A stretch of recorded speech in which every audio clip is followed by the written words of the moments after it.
আল্লাহ সুবহানাহু ওয়া তাআলার আমরা শুকরিয়া আদায় করছি, যিনি আমাদের মধ্যে শেষ নবী মুহাম্মদ সাল্লাল্লাহু আলাইহি সাল্লামকে প্রেরণ করেছিলেন এবং তার উম্মত হিসেবে আমাদেরকে কবুল করেছেন। আলহামদুলিল্লাহ। আল্লাহ সুবহানাহু ওয়া তাআলা নবী সাল্লাল্লাহু আলাইহি সাল্লামকে রিসালাতের দায়িত্ব দিয়েছেন, তাকে সুসংবাদদাতা এবং সতর্ককারী রূপে প্রেরণ করেছেন, কারণ এটাই রিসালাতের দায়িত্ব। আরেকটি বিষয় তিনি তুলে ধরেছেন যে তিনি হচ্ছেন মুআল্লিমুল বাশার,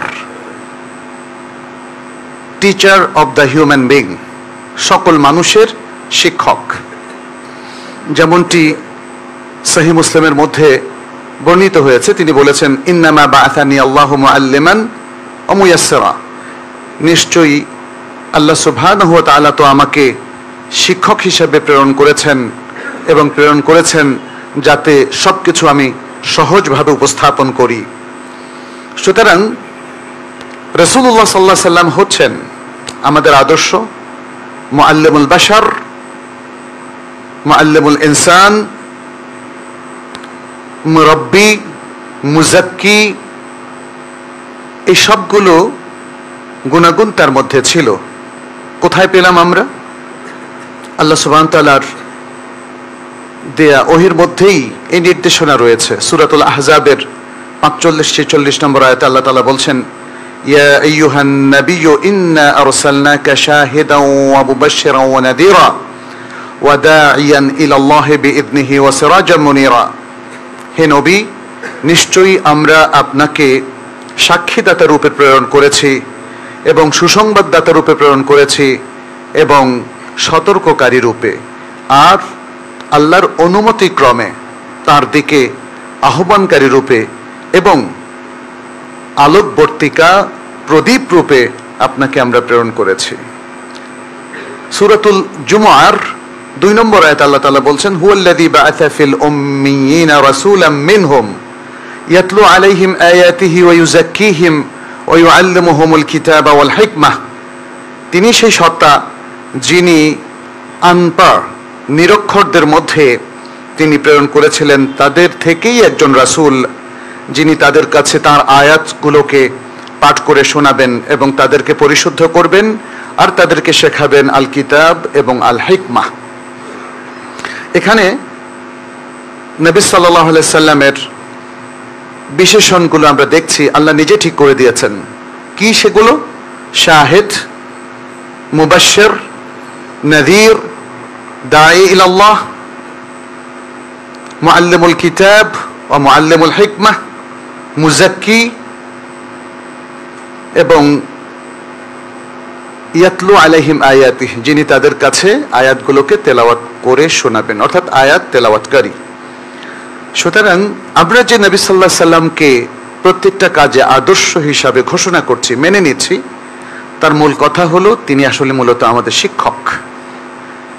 মনে হয় শিক্ষকই হচ্ছেন সেই সর্বময় ব্যক্তিত্ব যিনি মানুষের চিন্তা চেতনা থেকে আরম্ভ করে তার সব কিছুকে পরিশুদ্ধ করেন, তাকে শেখান, তাকে পরিপূর্ণ একজন মুসলিম হিসাবে গড়ে তোলেন, তাকে আদর্শ শেখান, তাকে তত্ত্ব শেখান, তাকে প্র্যাকটিস এবং ব্যবহারিক জীবন কিভাবে পরিচালিত করতে হয় সেটা শেখান।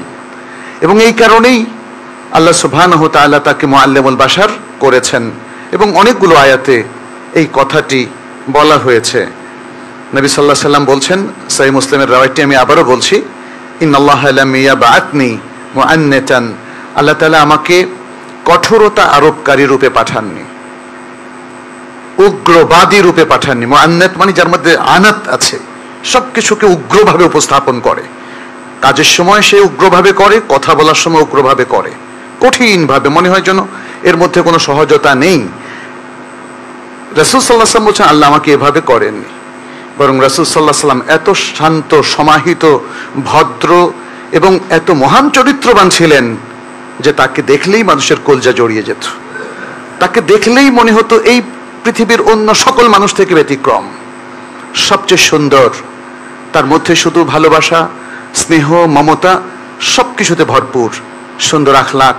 তার কথাটা শোনার সাথে সাথেই মানুষের মধ্যে একটা সুন্দর ইতিবাচক পরিবর্তন চলে আসতো।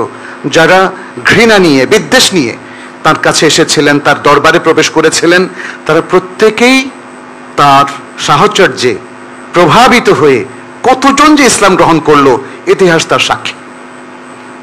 এ হলো রাসূলুল্লাহ সাল্লাল্লাহু আলাইহি সাল্লাম।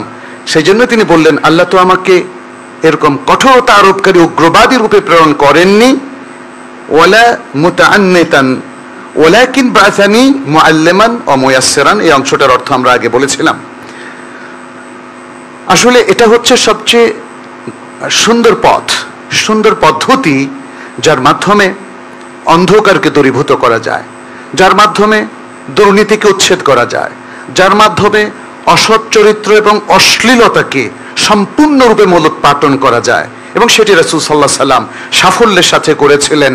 তার এই 2 দশক ছোট্ট ইসলামী জীবনের মধ্যে তার শিক্ষাদান পদ্ধতি, তার আখলাক, মুরব্বী হিসাবে তার মেথোডোলজি এত স্ট্রং ছিল যে এই অল্প সময়ের মধ্যে গোটা সমাজকে তিনি পরিবর্তন করে দিয়েছিলেন।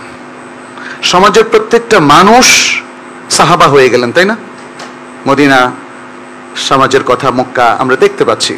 এবং তারপরে তারা সাহাবা হওয়ার সাথে সাথে কি হয়ে গেলেন? সবচেয়ে ভালো মানুষ হয়ে গেলেন। সাহাবা হওয়ার আগের জীবন আর পরের জীবনের মধ্যে বিশাল পার্থক্য। সাহাবা হওয়ার পরে কি করলেন তারা? তারা নবী সাল্লাল্লাহু আলাইহি সাল্লামের ছাত্রত্ব বরণ করলেন, তার কাছে শিখলেন। তাদের শিক্ষক ছিল স্বয়ং নবী সাল্লাল্লাহু আলাইহি ওয়াসাল্লাম। তার শিক্ষার এতই গুণ, এতই প্রভাব, প্রত্যেকেই মহান মানুষে পরিণত হলেন। এবং সাহাবায়ে কেরামের প্রজন্ম হচ্ছে এই উম্মার সবচেয়ে শ্রেষ্ঠ প্রজন্ম। কার হাতে তারা তৈরি হয়েছিলেন? নবী সাল্লাল্লাহু আলাইহি সাল্লামের হাতে তারা তৈরি হয়েছিলেন। কিভাবে তৈরি হয়েছিলেন? তার শিক্ষাদান পদ্ধতির মাধ্যমে। আসলে শেখানো না কেন, এই যে মা বাবা তারাও কিন্তু আমাদের শিক্ষক, তাই না? সন্তান তাদের কাছে শেখে। আমাদের শিক্ষা প্রতিষ্ঠানের শিক্ষকরা আমাদের শিক্ষক, ইমাম, খতিব আমাদের শিক্ষক, সমাজের বয়োজ্যেষ্ঠ ব্যক্তিরা ছোটদের শিক্ষক। ইসলাম এটাই আমাদেরকে শিখিয়েছে। ফলে আমরা যখন তরুণ থাকি, শিশু থাকি, কিশোর থাকি, অথবা কিশোরী তরুণী থাকি, তখন আমাদের শিক্ষকের অভাব হয় না। কিন্তু সমাজটা সুন্দর হতে হবে। সমাজের সকলকে এই মহান শিক্ষকতার দায়িত্ব তাদেরকে পালন করতে হবে, কিন্তু তার আগে আত্মগঠনটা খুব জরুরি। এবং সেই জন্য দরকার রাসূল সাল্লাল্লাহু আলাইহি সাল্লামের আদর্শকে গ্রহণ করা, তাকে কদওয়া হিসাবে গ্রহণ করা, তাকে রোল মডেল হিসাবে গ্রহণ করার মতো একটা মাইন্ড সেট করা, এবং তরুণদের মধ্যে সেটিকে ছড়িয়ে দেওয়া। লাকাদ কানা লাকুম ফি রাসূলিল্লাহি উসওয়াতুন হাসানাহ। আল্লাহ সুবহানাহু ওয়া তাআলা সূরাতুল আহজাবের মধ্যে বলেছেন, তোমাদের জন্য রাসূলুল্লাহর মধ্যে রয়েছে উত্তম আদর্শ। উত্তম আদর্শ, উত্তম এক্সাম্পল, দৃষ্টান্ত, রোল মডেল ইত্যাদি। ফলে আমাদের সকলেরই উচিত তাকে অনুসরণ করা, তাকে আদর্শ রূপে গ্রহণ করা, যাতে আমরা সবাই সবার শিক্ষক হতে পারি।